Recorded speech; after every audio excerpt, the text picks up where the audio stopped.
যারা মতাদর্শ বেচে দিয়েছেন, শত্রু শিবিরকে শক্ত করেছেন শত্রু শিবিরের হাত, যারা পালিয়ে গিয়েছেন তাদের আর ফেরার কোনো সম্ভাবনা নেই। কিন্তু এই গরমে বরফকেও টেক্কা দিয়ে দিল তৃণমূল। বরফ যত দ্রুত গলে যায় এই গরমে তৃণমূল তার থেকে দ্রুত গলে গেল। নীতি আদর্শ নিয়ে রাজনীতি করলে আপনার ফলাফল কখনো খারাপ হবে, কখনো ভালো হবে, কিন্তু লড়াইয়ের ময়দান ছেড়ে পালানোর মতো কাজ কখনো বামপন্থীরা করবে না, যেটা আমরা তৃণমূলকে করতে দিচ্ছি।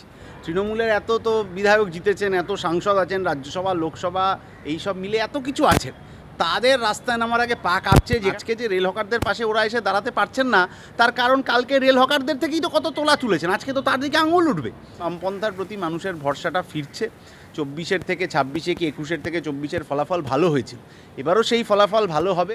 দাদা, ফলতায় পুষ্পা অর্থাৎ জাহাঙ্গীরকে দেখা গেল শেষ পর্যন্ত ঝুঁকতে, নির্বাচনে জামানত খোয়ালেন তৃণমূল প্রার্থী, এবং অপরদিকে আপনাদের দলকে দেখা গেল দ্বিতীয় হতে, যেটি গত লোকসভা ভোটের তুলনায় এইবার আপনাদের দেখা গেল আরও বেশি পরিমাণে ভোট পেতে। এই পরিবর্তনটাকে আপনারা ঠিক কীভাবে দেখছেন? তৃণমূলকে এর আগেও আমরা বলেছিলাম, পুলিশ প্রশাসনের এইসব সাহায্য সহযোগিতা না থাকলে, সমাজ বিরোধীরা পাশে না দাঁড়ালে উবে যাবে না, তৃণমূল আগে উবে যাবে, এইটা নিয়েই চ্যালেঞ্জ ধরা যায়। কিন্তু এই গরমে বরফকেও টেক্কা দিয়ে দিল তৃণমূল। বরফ যত দ্রুত গলে যায় এই গরমে তৃণমূল তার থেকে দ্রুত গলে গেল, কারণ পুলিশ প্রশাসন সমাজবিরোধী ইত্যাদি তারা আর তাদের পাশে নেই।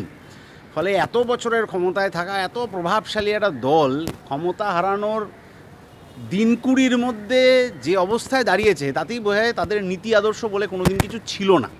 এত সাংসদ বিধায়ক, এত বড় বড় বক্তৃতা করার নেতা, তারা কেউ কিন্তু ওইখানে গিয়ে ন্যূনতম প্রচারটুকু করতে পারলেন না।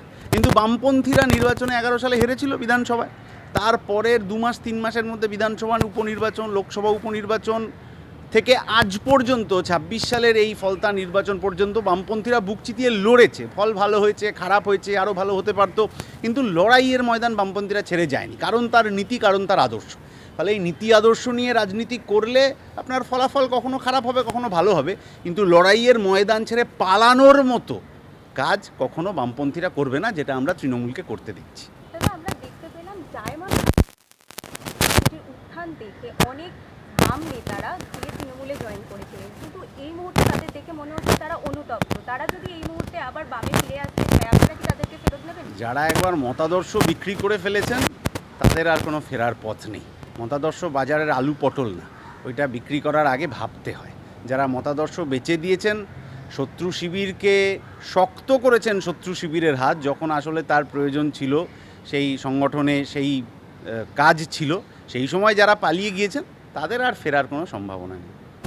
টিএমসিকে একদিকে দল নির্বাচনের জন্য প্রার্থী দিতে দেখা যাচ্ছে না, তার প্রার্থী দিতে পারছেন না, অন্যদিকে নতুন সরকার আসার পরে আমরা দেখছি যে সাধারণ জনগণ যারা তাদেরকেই ভোট দিয়ে জিতিয়েছিল, তারা এই মুহূর্তে, যেমন বহু হকাররা রয়েছে, এছাড়াও বহু জনগণরা রয়েছে যারা এই মুহূর্তে তাদের রুটি হারিয়েছে।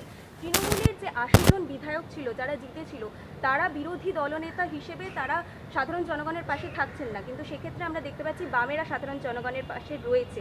এই বিষয়টি সম্পর্কে আপনি কি বলবেন? ওই কারণেই বামপন্থীরা থাকতে পারে যে তারা তো নীতি আদর্শ ইত্যাদি জেনে, রাজনীতি মতাদর্শ জেনে আমরা মানুষের জন্য কাজ করতে এসেছি। ফলাফল খারাপ হওয়া ভালো হওয়া দিয়ে মানুষের জন্য কাজ করার লড়াইটা, তার চেতনাটা, তার স্পর্ধাটা, এটা কখনো আটকায় না।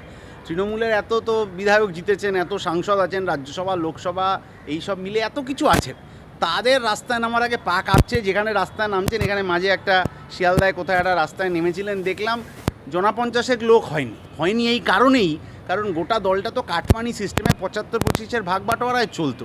যখনই বুঝে গেছেন যে আমরা সরকারে নেই, আমরা পুরসভায় নেই, আমরা পঞ্চায়েতে নেই, তাহলে এই যে কাটমানিটা বন্ধ হয়ে যাবে, তাহলে এই যে তোলাবাজিটা বন্ধ হয়ে যাবে, এই ভয়ে আসলে লোকে দল ছেড়ে দিচ্ছেন, বিজেপিতে গিয়ে লাইন ফাইন লাগাচ্ছেন, এইসব করছে।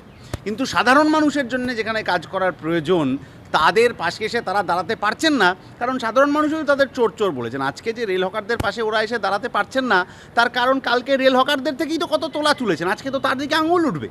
বামপন্থীদের কিন্তু সেই দায় নেই, কারণ বামপন্থীরা 11 সালের আগে হোক, 11 সালের পরে হোক, 26-এর আগে হোক, 26-এর পরে হোক, তারা গরিব মানুষের পাশে তার সাধ্যমতো দাঁড়িয়েছিলেন বলেই এখন আপনি হকার বলুন, কি বস্তি উচ্ছেদ বলুন, কি অন্য যে কোনো সমস্যায় বলুন, বামপন্থীরা সাধারণ মানুষের পাশে দাঁড়াচ্ছে, ভবিষ্যতেও দাঁড়াবে।